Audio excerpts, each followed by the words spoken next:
And we welcome you in to the first Monday in April, and we are just 17 days away from the 2020 NFL Draft. I'm Jason Gibbs, alongside Andrew Gribble and Nathan Zegura. This is the best podcast available, episode 14. Rocking and rolling our way to the 2020 NFL Draft, which is coming up in just a few weeks from right now. And guys, it is official per the NFL commissioner. We're all working from home and playing a form of fantasy football when it comes down to the 2020 NFL Draft. We'll all be at home making our picks, or at least watching them happen, from Andrew Berry and company. Gribbs, your thoughts on what we all knew was coming and the biggest maybe secret that we knew wasn't a secret? Well, this is every team's IT department's time to shine. I mean, they've got to set up these guys to handle some very important picks from in their own houses. And I think it's crazy to digest. I do think that the fact that they've been doing this now for a few weeks will help them out. And I think that they've probably been thinking that this was a possibility for at least the last couple of weeks. So I imagine a plan is in place. But again, we're in uncharted times, and this is going to be a truly unique experience. I mean, these war rooms are huge, and you've got a lot of people in those rooms who fill a very important purpose. We've been inside that war room. There's information everywhere, and now it's just going to be so different. You're so reliant on the technology that we're using right now, and it's just going to be. I've never been more excited about a draft, just simply from how they're going to broadcast it, how these picks are going to be made, how long it's going to take, because I think the clock could be an issue. I'm excited, but I imagine none of the general managers feel the same way I do right now.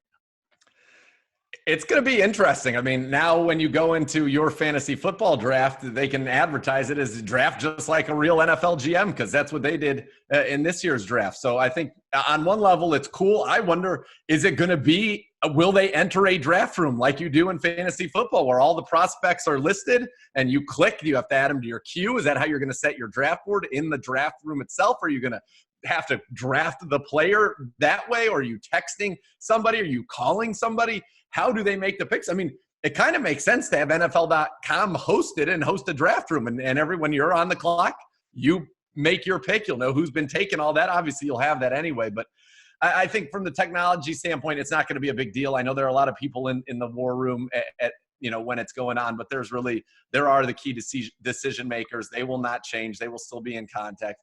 I'm fascinated to see how it plays out. I really am. I'm fascinated to see if there really is a draft room where they have to go in and enter it. How does that work? In the past, you'd call the guy who was at the phone, and then he'd write it on a card, and they'd turn the card in, which seems archaic enough to begin with. So you wonder what the logistics of it are. But look, Roger Goodell has stressed all along it had to be an equal playing field. And I think it's pretty clear, given what's going on in various parts of our country, that there were certain teams in certain states that there's no way they were going to be allowed in their facility. So it was 32 in the facility. We can all be in the facility. But if 31 could be in and one couldn't, we're not. And everybody's at home. And that's clearly the case. Everybody's going to be at home.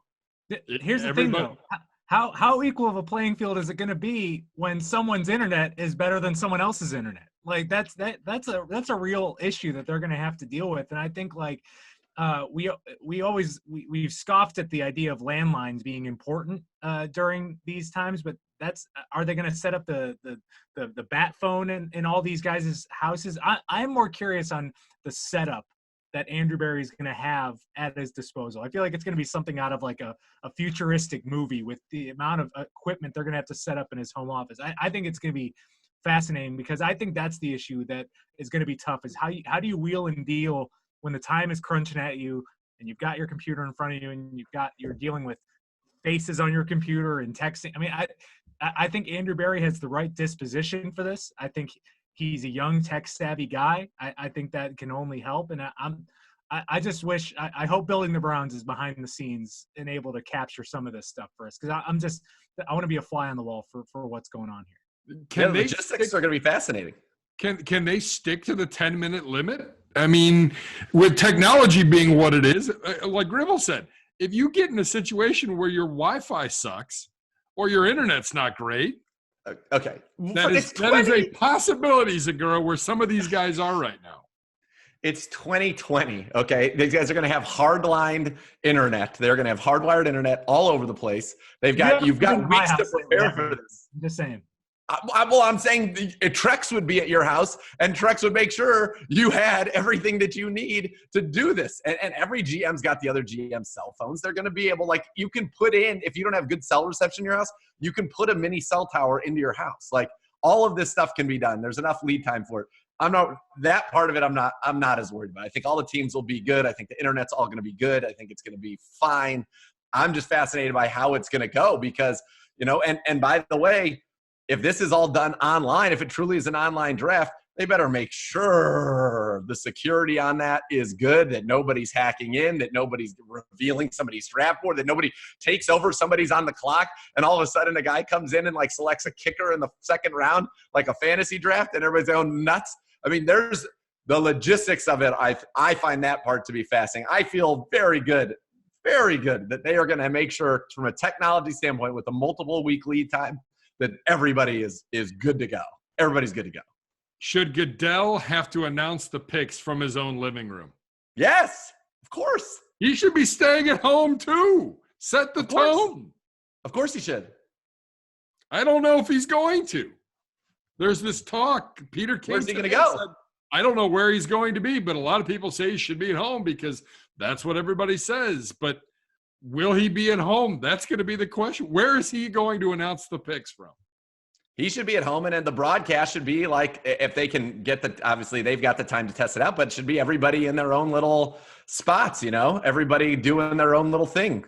Whether it's an ESPN NFL Network collaboration or not, just you can't have a studio show. I mean, I think that doesn't make sense given the times, but maybe you will. I don't know. I'm more fascinated on how they're going to fill airtime on days 2 and 3. Because there are so many of those pre-draft packages that probably have not been able to get done because of this. All the B-roll and all the footage that they get from pro days and everything like that. Then you think about day 3 when they have those special announcements for every team. Forget announcements at all. I mean, all of that is out. And you're going to have a hard time doing those kind of studio debates that go on for 10 plus minutes with the setup. I mean, this is going to be a true feat in TV broadcasting to pull this off. And have they set themselves a hard schedule on how this is going to last? Because I'm curious if they're going to change any of the normal times on everything that goes on with this.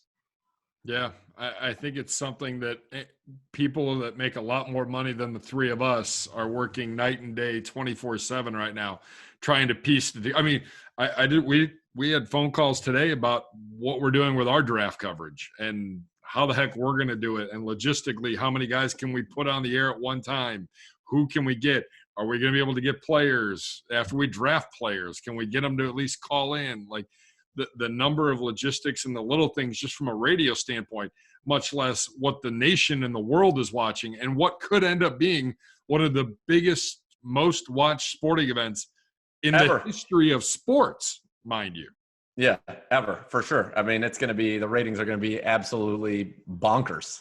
It's the one new sports thing that's going to be out there that we haven't seen before. What's going to happen in this draft? It is actual new sports content. Yeah, it's going to be completely obsessed over, I think, in our country. And so I think from that standpoint, it is going to be fun. And if there are some, technological snafus here and there, that's going to be interesting. I mean, there are a lot of people who watch golf, and when a pro golfer actually shanks one or hits a ground ball, they're just like us.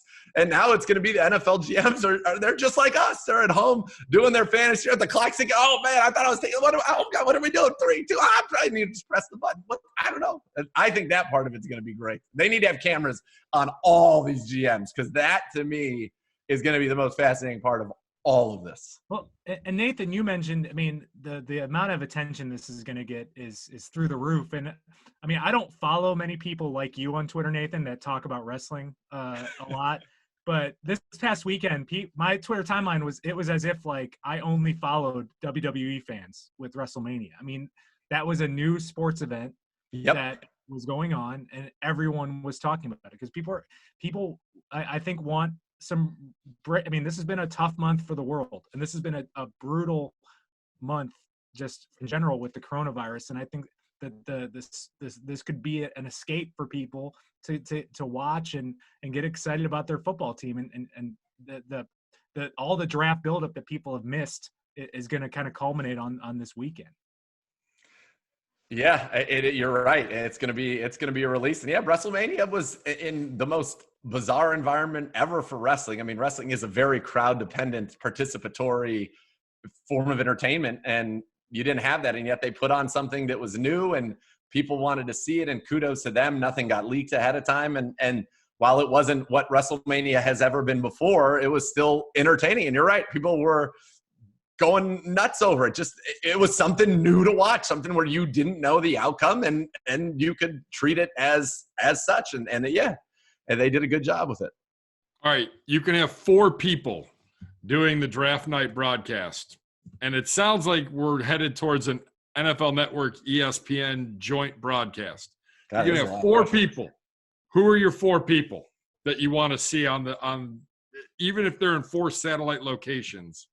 Who would they be? Zegura, I'll start with you. All right, I'll go. So you got to go 2 and 2. So yeah. I'll go. Or you can go 3 and 1 if you want. I'll go 2 and 2. I'll go Eisen and Daniel Jeremiah. And then I'll go Mel. I'd probably go Todd McShay then, because you got a host already in Eisen. You don't need 2 hosts, 2 analysts, but Mel's got to be there because it's Mel Kiper, and he's got to be at the draft. And then the next, Daniel Jeremiah and Todd McShay are probably the next 2, most well-regarded analysts. I had your same exact 4, but I'm going to throw a curveball in here. I need to see Chris Berman in this kind of element. Bring him out from retirement. I need to see how he's going to handle the wild card. I want to see the background at his home if possible. I want him working from home. I think that would make for some electric coverage. But I need Kiper and McShay because their chemistry is great. I think Eisen's the best host, and Jeremiah has, I think, become the most knowledgeable guy on the draft that's going right now. Yep. All right, that's what's the latest around the National Football League as it pertains to the 2020 NFL Draft. On to our top 5 at every position. We continue this week. We've got 3 positions to go through, gentlemen. We have the wide receiver, the tight end, and the linebacker positions. So our overall top 5, what I asked from the 2 gentlemen is to rank their top 5. I ranked my top 5, and then we did a point system to determine number 1, 2, 3, 4, and 5. Starting off at number 5, Justin Jefferson from LSU. A pretty good football player, and tied with him for that spot. So I guess you could say it's 4th. That's right. I give out free financial advice, and I don't know how to count. So in a tie for 4th, it was Justin Jefferson and T. Higgins from Clemson. Gribbs, both guys who had really, really good football careers. Jefferson really exploded, though, here in this past season. Yeah, he was great in the biggest games of the season, and that always scores points in my book. I actually had Higgins, though, higher ranked in my personal ballot because I think he brings something unique to the table in this group, and that's the size. I mean, this is a 6'4" guy who's getting compared to AJ Green. I don't think he got as much attention somehow, even though he played at Clemson. I think he is just going to be – I like his unique skill set in this group, which is why I had him ranked a little higher. I'd like to see – I think Jefferson's going to be a great pro. I do worry maybe he's a little bit of a byproduct of the best offense in college football. So that's the only reason why I had Higgins higher, but they're both really good. Zegura, you didn't have Higgins even in your top 5. Instead, you had Denzel Mims from Baylor making a little noise. I just wanted to switch it up a little bit and give somebody else a little love. I figured in the composite situation, we would end up there with T. Higgins and CeeDee Lamb and Justin Jefferson and the 2 Alabamas, Judy and Ruggs, which is what it ended up being. But again, just another prospect that a lot of people like. He's, to Gribbs' point, when you talk about the different skill set, he's 6'3", 207, a bigger guy, can make big plays, and somebody that seems to be kind of in that first-round conversation. Is he a top 5 guy? I don't know, but he was just another guy I wanted to talk about and put on the radar going forward for this discussion and everybody, because it's such a deep receiver class. There are people, that would have Brandon Ayuk, if I said his name right, and if I didn't, I apologize, from Arizona State as a first-round pick. There are so many receivers. There are like 10 of them that people really think could be legit first-rounders in this draft.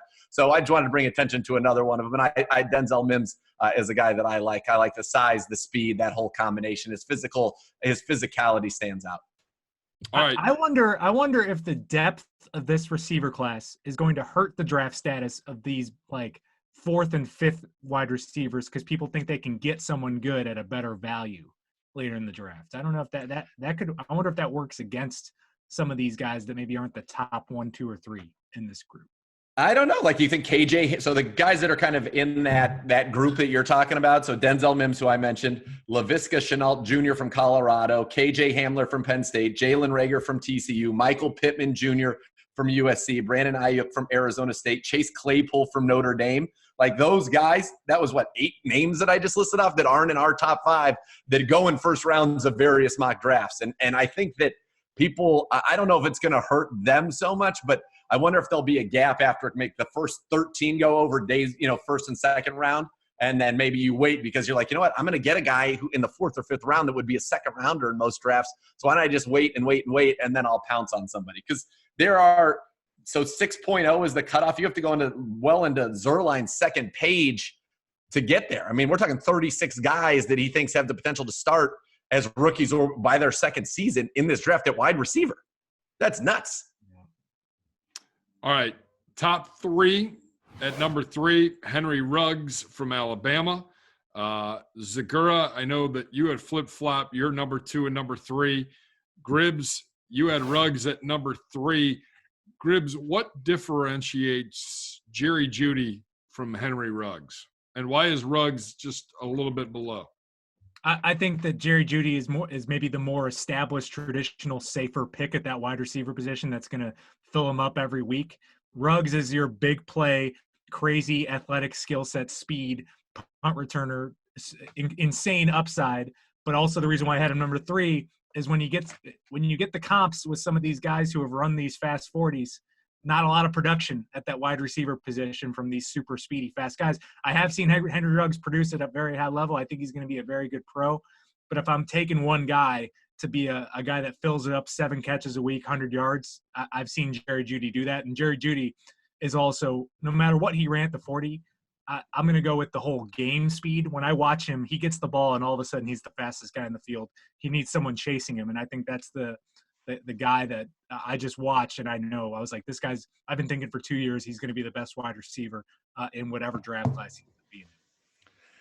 Jerry Jeudy's ability to run routes and separate and do what he's kind of like Antonio Brown without Antonio Brown issues, at least that we know of at this point, and there don't seem to be any out on the horizon. That type of receiver always can win. That type of receiver can always be productive in any scheme, in any system. Ruggs is an incredible athlete, explosive. I think if you're a Henry Ruggs fan, when you draft him, what you're saying is, I think we're going to get maybe even a more overall physically imposing athletic Deshaun Jackson.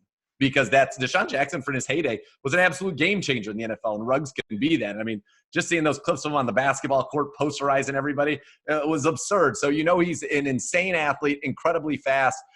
Speed doesn't always translate. You've got to be able to run routes. You've got to be able to get open, and he's shown the ability to do that. Jeudy just is everything that a successful NFL wide receiver needs to be, period. And that's why he's number 1. Ruggs, I just find him to be fascinating because he's such an athlete. CeeDee Lamb, these guys are all – CeeDee Lamb, Justin Jefferson, T. Higgins, Ruggs, Jeudy. All of these guys could be the number 1 receiver in a lot of drafts. They just all happen to be in the same draft this year, which is bonkers. Yeah, the wide receiver class is like the left tackle class. I mean, in other years where this was weaker, if it were weaker, any one of these 5 guys could have been a number 1 receiver in any other class. Yeah. Yeah. No, I totally agree with you on that. What separates not what separates Gribbs, but where did CeeDee Lamb come out of? I mean, he's literally he came out of nowhere. Stop it, Zegura. You get it together. He came out of nowhere. I mean, did anybody see him coming at the start of the 2019 season? He was a good wide receiver. Was he a great wide receiver at that point?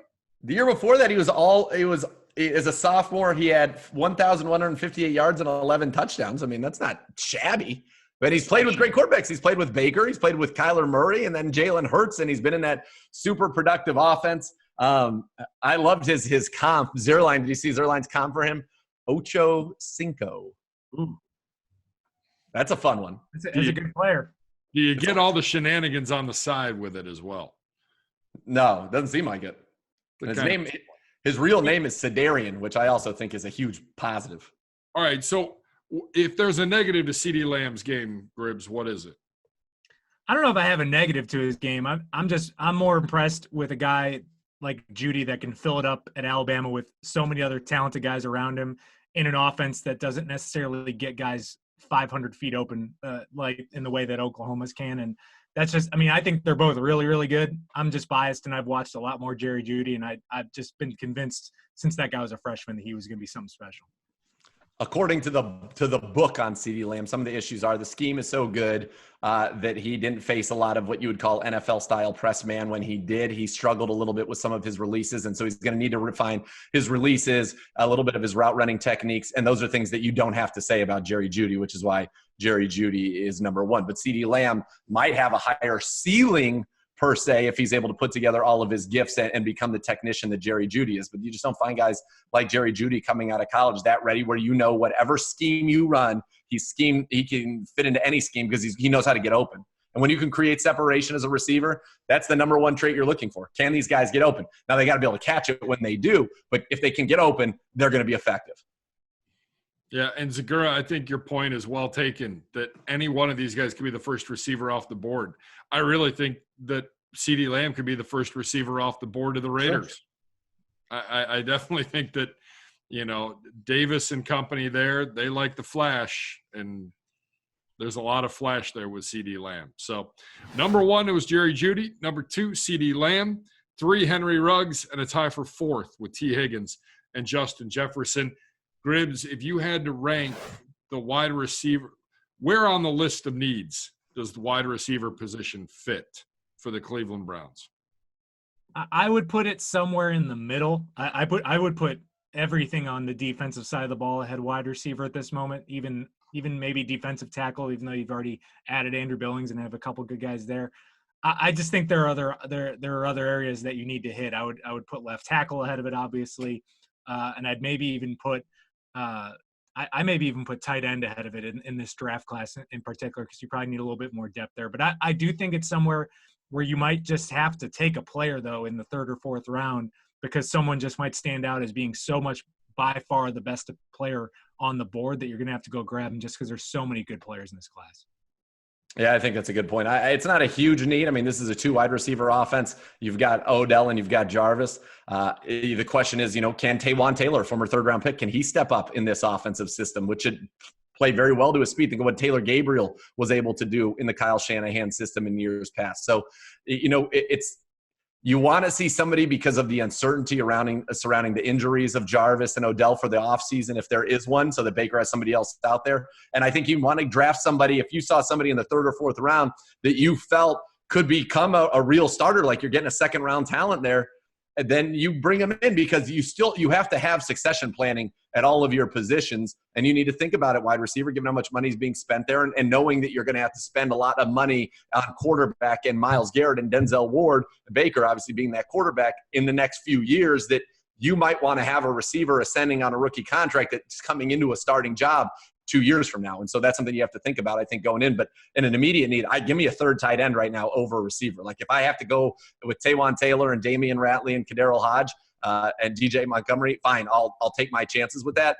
But right now, behind our top 2 tight ends, Austin Hooper and David Njoku, you have Steven Carlson, who we all like, an undrafted free agent out of Princeton who showed flash last year, and then Pharaoh Brown, who hasn't really been able to stay healthy. And this is an offense where you need 2 tight ends at all times. So I think getting a young 3rd tight end who's maybe even a little bit more inclined as a blocker would not be a bad idea at all in this draft. All right, that's a look at the wide receivers and our top 5 at that position. We move on to tight ends, and a position that both of you, I think, would agree, the need a little bit more important at tight end for the Browns than a wide receiver. And I'll start off at number 5. You guys both going with a tight end out of Purdue and Bryson Hopkins.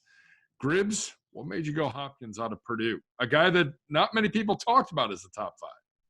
Yeah, I just think he's a guy that was a solid tight end. And honestly, I'll be honest. This isn't a great tight end class after about the first 4 or 5 guys, and I'm picking this guy purely on upside and hope that he can be a solid tight end in the NFL. So I like what he brings in that regard. Would I take him in the first 3 rounds? Probably not. But I think that there's just a lot of room to grow with what he's been able to do. And he put up big numbers in the Big Ten, was a Big Ten tight end of the year. So just a solid tight end that I'd be okay with getting early on day 3. And his dad was the Pro Bowl offensive lineman for the Tennessee Titans, Brad Hopkins, who I actually, believe it or not, met at the Combine this year. So that's why I certainly, you did as well. You were there, Gib. Hey, we were with Brad Hopkins. So, yeah, you want to see this kid succeed. You would imagine that if his dad was a Pro Bowl offensive lineman, that even though maybe in college he was more of a slot tight end, that he would have it in his genes to become a good blocker down the road, and certainly would have some kind of proclivity to being a good blocker. So, yeah, this is somebody that could be a target for the Browns maybe later on in the draft. All right, the next 2, they're the Bryant boys.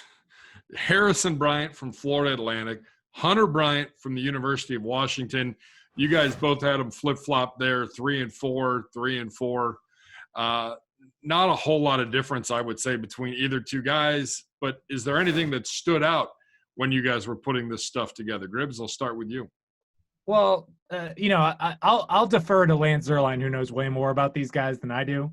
And he threw out the big George Kittle comparison to Harrison Bryant. So that's enough to sell me. And honestly, the reason I had Hunter Bryant ahead of Hopkins is that I want these tight ends to be good at both blocking and catching. But if I'm getting the comparison that Hunter Bryant is to Jordan Reed, I'll take the upside on that, knowing that maybe he's not going to block all that great, but he can be an elite pass catcher out of that position. Whereas I thought Hopkins was maybe a little bit of so-so at both, where I like the upside of Hunter Bryant as a pass catcher there. But you compare a guy to George Kittle to me, that'll catch my eye and get me to put him at number 3 on this kind of list. Yeah, you're talking about Hunter Bryant. It was a guy averaged 16.4 yards per catch in college. And he's considered basically just a pure receiver. To Gribbs' point, that's what he's good at, a big slot receiver. But when you get that Kittle comparison and just the tenaciousness and willingness as a blocker, Harrison Bryant would be a guy that if the Browns needed another tight end would be a great fit here, because you need that type of a player who can be nasty as a blocker, but also go out and catch the football. And that's something that he does very, very well, winning the John Mackey Award as the nation's top tight end last year. All right. When you talk about tight ends that are kind of making that jump and have really stood out here since the season ended, and really maybe should have stood out a little bit before that, Adam Troutman out of Dayton, down the road, really played some good football down the stretch. Had a very good college career and has made the most of his opportunities since the season ended, and has shown enough that a lot of people think that he is going to be one of the top tight ends off the board. The question is, Gribbs, you mentioned it, with this tight end class being not so deep, is he a day 2 guy or is he falling to day 3? I think he'll be a day 2 guy, and he really interests me with the Browns. I mean, I wouldn't probably use a 2nd-round pick on him, but 3rd round, I'm very intrigued. And it's mostly, I was obviously interested in when I saw they went to Dayton, because you don't see many football players from Dayton. They haven't had a player drafted since the 70s.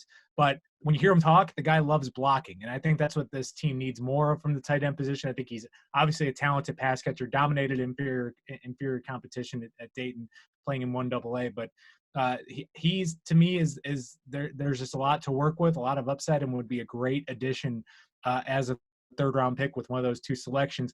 The only trepidation I have is the last time there was a big tight end from a small school was Adam Shaheen with the Bears, and hasn't done much in the NFL so far.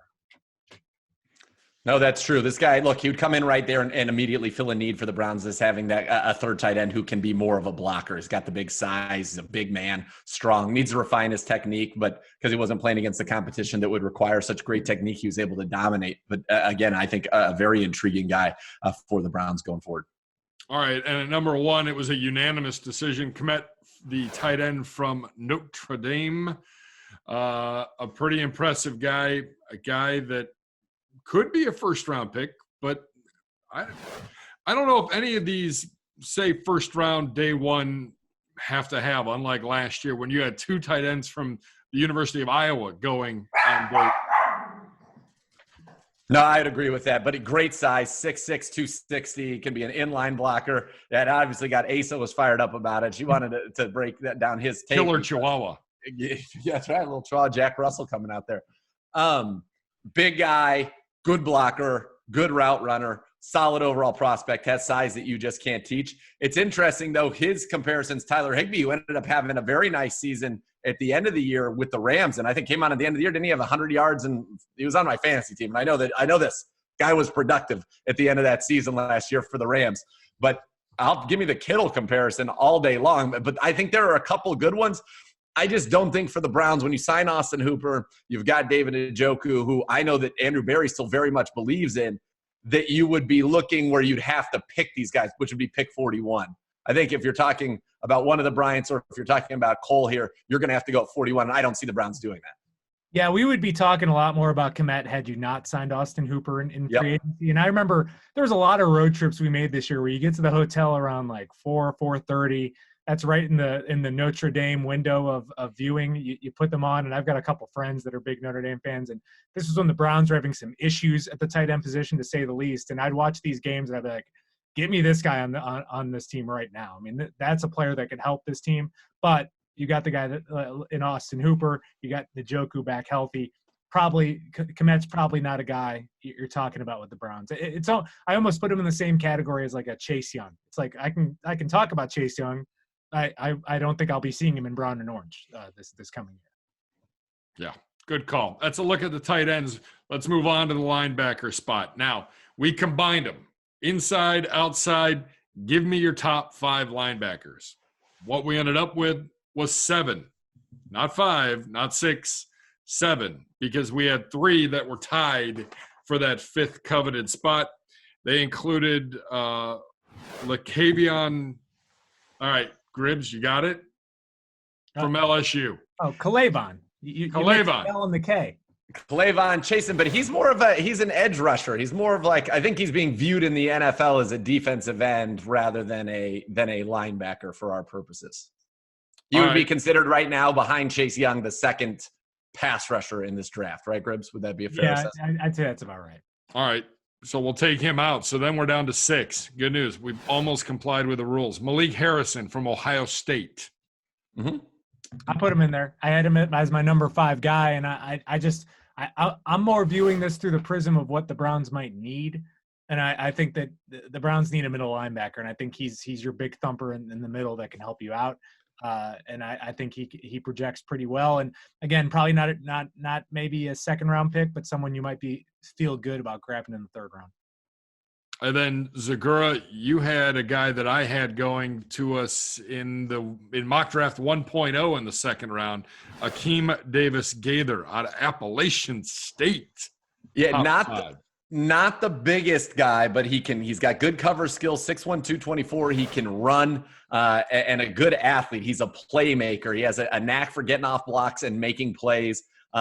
So I'd had him down there. I think if you're talking about a 2-down thumper linebacker, there's nobody better maybe in this draft than Malik Harrison. And I think for the Browns, given, the versatility of Mack Wilson, more of a cover, Taki a little bit lighter in terms of, can he hit? Of course. Can he, like he shot out of a cannon, but maybe more of a Sam in this scheme. That would give you your base package thumper. And then when you go into your sub packages, you can come in with more of your athletic guys. Davis Gaither would be a sub package, more athletic guy for you at linebacker as opposed to that thumper. Now the question is, do they think Mack Wilson, who played Mike at Alabama, in this defense, could he be the Mike? And then what you're looking for to pair with him would be a will linebacker who can be a cover guy. Davis Gaither potentially could be that kind of a player.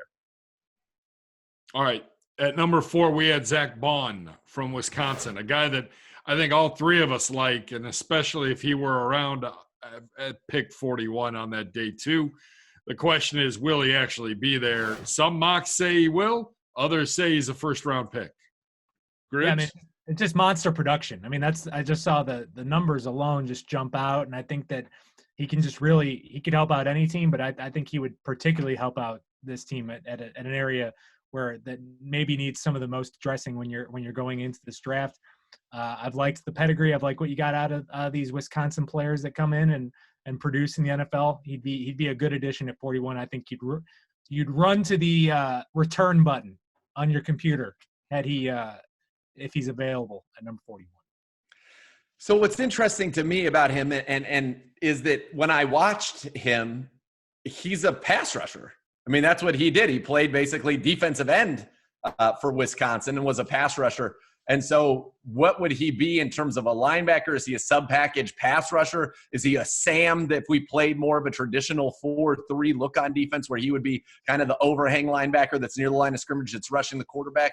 So I wonder how he fits necessarily with us or how he's viewed. But then again, Joe Schobert was a pass rusher at Wisconsin as well and ended up becoming a Pro Bowl Mike linebacker with the Browns. So he's fluid in coverage. He can drop, but he played much closer to the line of scrimmage than maybe the traditional off-ball linebacker that we probably feel the Browns would be more inclined to target at this point. But if you get a guy who could do both, then, you say to yourself, okay, well, we've got Vernon, Adrian Claiborne, now we've got Baum, we've got all these pass rushing opportunities. That's something to look at. But do you think he fits necessarily with what we're looking for in that, or would you be drafting him as a defensive end? Would you be, because he's a little undersized for that from traditional NFL standards? Yeah, I wouldn't put him at defensive end for this defense. I'm going on pedigree and knowing a guy that can produce, and I think you've got to view him as a linebacker if he gets to that 41 spot.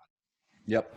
All right. So Gribbs, taking a look at our number 3 and our number 2 guys. Number 3 was Patrick Queen out of LSU. Number 2, Kenneth Murray out of Oklahoma.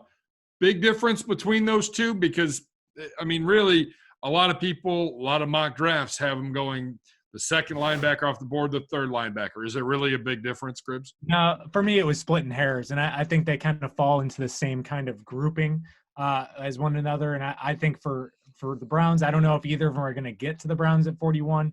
I'd be happy to have them both, but they're both just the solid linebackers who I think are going to be immediate starters in the NFL. And all their comps are to guys who played in the NFL for a long time, produced. These guys played at big schools, produced. To me, they're some of the two of the safest picks in wherever their range is in the draft. You're talking late first round, early second round. Murray, 6'2", 240, runs a 4.5 40. The comp that Lance Zierlein gives for him is Quan Alexander, who's been a stud linebacker in the NFL. He gives Thomas Davis for Patrick Queen. A little bit smaller. I think he's 6 foot, about 229. Both would fit. I think Murray would play that Mike. He can do anything for you. Queen can do anything for you, too. Maybe more of a will in the NFL. But both these guys, absolute studs. And if either one was there at 41, you would have to think about it. Now, I still have and my belief is we need a veteran in that room, maybe not necessarily another rookie in that linebacking room, but these guys are both talented. They're just easy athletes, explosive athletes, as Gribb said, productive at big schools in big games. They stood out. When you watched either of those two teams, you knew exactly who they were. They looked like playmakers. They looked like they were running the defenses. That's what you want out of these guys. They're both awesome. Awesome. And really, at the end of the day, we just don't want either one of them going to an AFC North team. The one team that I would worry about would be the Bengals, right? It's not going to be the Steelers. I guess potentially it could be the Ravens since that Mike linebacker spot's not solidified. But the Steelers went up and got Devin Bush last year, so it wouldn't be them. But we know that the Bengals were hot on the heels of Joe Schobert, so they could be a team that would be looking to get a stud on the interior of that linebacking core. All right, and then at number 1, I mean, it's unanimous, and I don't think we need to spend. He's gonna be number 1 at safety too.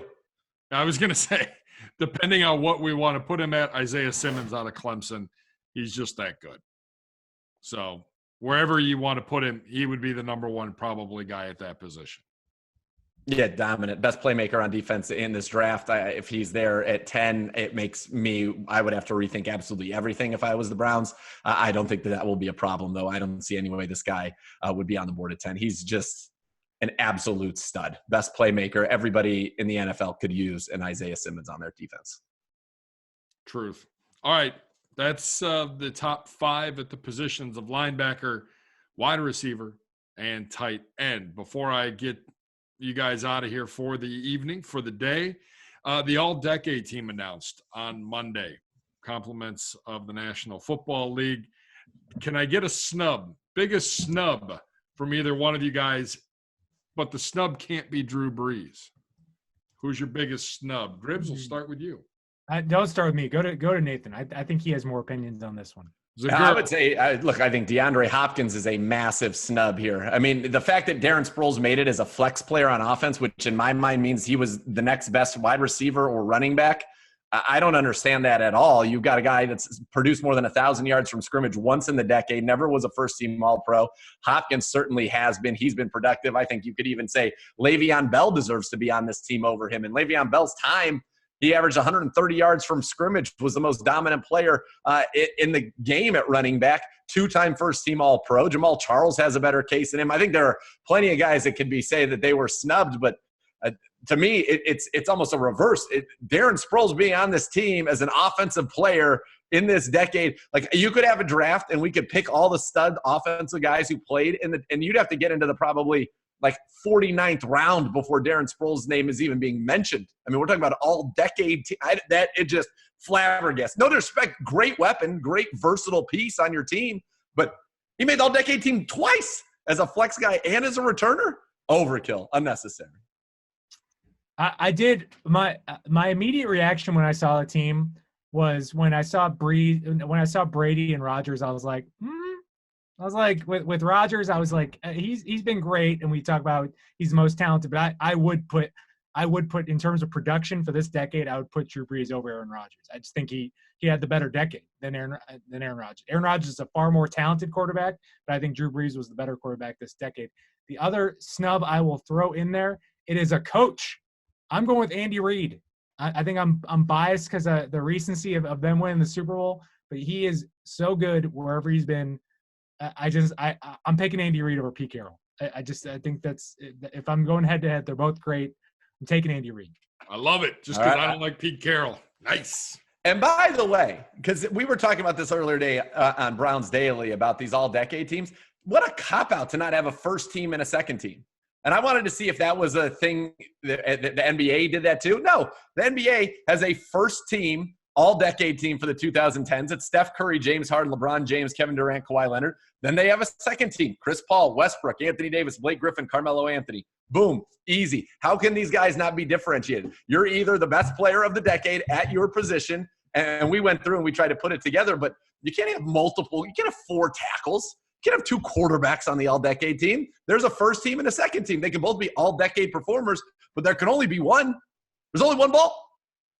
You're bringing me back to my days covering SEC basketball, where the first team all SEC basketball would have 9 players on it. What? 5? That's illegal. You need 5. They would put 9. And there's no order in these things. Ridiculous. No question. But we do want to shout out Joe Thomas, unanimous selection. Also former Cleveland Brown Alex Mack, who had some very, very good years here with the Cleveland Browns in some not so great years with this football team on the football field. Congratulations to both of those guys on all decade. If I could, one word to describe Rob Gronkowski and now being a champion in the WWE. Zegura, we'll start with you.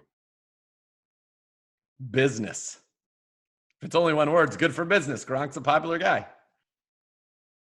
Gribs? I'll go with 3 words. It's news to me, because even though I was following everyone on social media, I didn't know what happened today. He won the 24/7 championship, which is like a comedy prop championship where it can be defended at all times. So if you're in a grocery store and somebody knocks you down and pins you, they get to be the 24/7 champion. It's always constantly being defended. It was a good moment for Gronk. He's got to find his wrestling persona. He's got to be able to tone it down in a productive way. He needs the crowd, right? I mean, you need people to, especially if most of your work is based with the microphone. It's a give and take. You're trying to get reactions from people. When you're doing that to an empty arena, it's a little bit more difficult to feel what exactly the reactions to your words are. Do you think he has a long-term future? Sure. Yeah. I called this. How long ago have I been talking about this, Gibbs? I said he was still playing probably 2 years. And they said, is Gronk going to be playing for the Patriots next year or what? I said, he's going to be in the WWE at WrestleMania. Sure enough. He was the host of WrestleMania. Simone, send me some more dinner that I have to pay for. Seafood Towers, baby. That's right. Seafood Towers. All right, that's going to wrap up episode 14 of the best podcast available. Thanks to Gribs. Thank you to Nathan Zegura as well. You can log on to clevelandbrowns.com or wherever you get your podcasts. Subscribe today to the best podcast available. Also, check out all of our episodes at our YouTube page at youtube.com/Browns. You can check that out to all our latest interviews with some of our new free agents. Zegura's working from home segments with players, doing a nice job with that. Also, Cleveland Browns Daily Archives as well.